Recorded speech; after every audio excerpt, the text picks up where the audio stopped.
السلام علیکم ناظرین، ویلکم ٹو آواز حقیقت۔ آج کی اس ویڈیو میں ہم ترکی کے 5ویں نسل کے کان اسٹیلتھ فائٹر طیارے کی دوسری سکسیسفل فلائٹ اور اس کی ٹیکنیکل پروگریس کے بارے میں بات کریں گے، جو ڈیفنس دنیا میں کافی امپورٹنٹ ڈیولپمنٹ مانی جا رہی ہے۔ ترکش ایروسپیس انڈسٹریز کے لیے یہ مائلسٹون اس لحاظ سے بہت بڑی کامیابی ہے کہ سال 2024 میں ہونے والی پہلی فلائٹ کے بعد گلوبل ڈیفنس ایکسپرٹس کی طرف سے کئی ڈاؤٹس اور سوال اٹھائے جا رہے تھے کہ یہ فلائٹ صرف دنیا کو دکھانے کے لیے جلدی میں کی گئی ہے،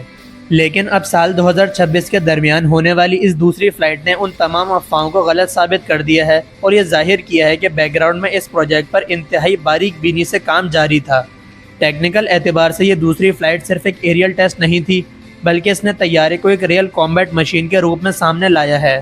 پہلی فلائٹ میں جہاں صرف طیارے کے بیسک اسٹرکچر اور ہوا میں بیلنس برقرار رکھنے والے سسٹمز کو ٹیسٹ کیا گیا تھا، وہیں اس نئے پروٹوٹائپ میں latest electronic warfare suite, central mission computer اور خاص طور پر مراد active electronically scanned array radar جیسے ایڈوانس ٹیکنالوجیز کو انٹیگریٹ کر کے ٹیسٹ کیا گیا ہے۔ یہ تمام چیزیں اس بات کا واضح ثبوت ہیں کہ طیارہ اب اپنی بیسک ٹیسٹنگ سے نکل کر فل کامبیٹ کیپیبلٹیز حاصل کرنے کے آخری مراحل میں داخل ہو رہا ہے۔ ساتھ ہی پاکستان کی پارٹنرشپ اس پروجیکٹ کو ایک نئی ڈائمنشن بھی دیتی ہے۔ حال ہی میں پاکستان کی طرف سے مزید انجینئرز اور ہائی لیول ٹیکنیکل اسٹاف ترکی بھیجے گئے ہیں تاکہ مینوفیکچرنگ اور پروڈکشن کی سپیڈ کو تیز کرنے کے لیے ترکش ایکسپرٹس کو فل سپورٹ دیا جا سکے۔ یہ ایکسپرٹس اپنی خاص ایکسپرٹیز کے مطابق طیارے کے airframe design, carbon composite materials کی پروڈکشن اور اسٹرکچرل مینوفیکچرنگ پر کام کر رہے ہیں، جس کا ایک لمبا تجربہ پاکستان کے پاس پہلے سے موجود ہے۔ اس کے ساتھ ساتھ NRTC اور پاکستانی ایویونکس ایکسپرٹ اس طیارے کے mission computer, modern soft where integration اور الیکٹرونک وارفیئر سوٹ کے ٹیکنیکل مراحل میں اپنا حصہ ڈال رہے ہیں۔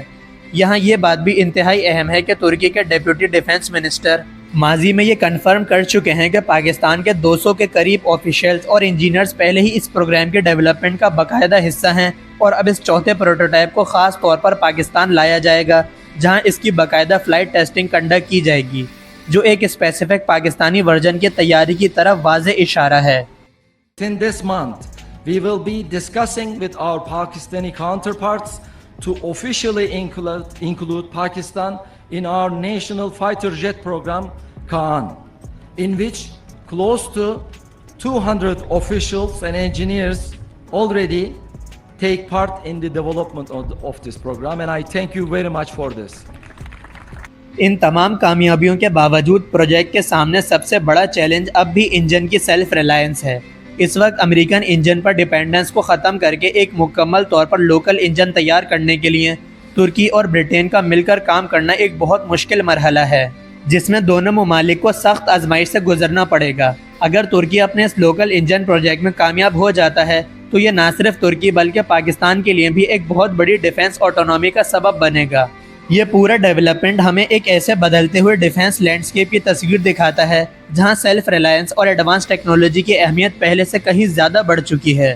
ناظرین، آپ کے خیال میں کان فائٹر جیٹ پاکستان اور ترکی کے ڈیفنس فیوچر کے لیے کتنا امپورٹنٹ ثابت ہو سکتا ہے؟ اپنی رائے کمنٹس میں ضرور شیئر کریں، اور اگر ویڈیو پسند آئی ہو تو ویڈیو کو لائک اور شیئر لازمی کریں، ساتھ ہی ساتھ چینل کو سبسکرائب کرنا نہ بھولیں۔ آپ سے ملاقات ہوگی نیکسٹ ویڈیو میں، تب تک کے لیے اللہ حافظ۔ پاکستان زندہ باد۔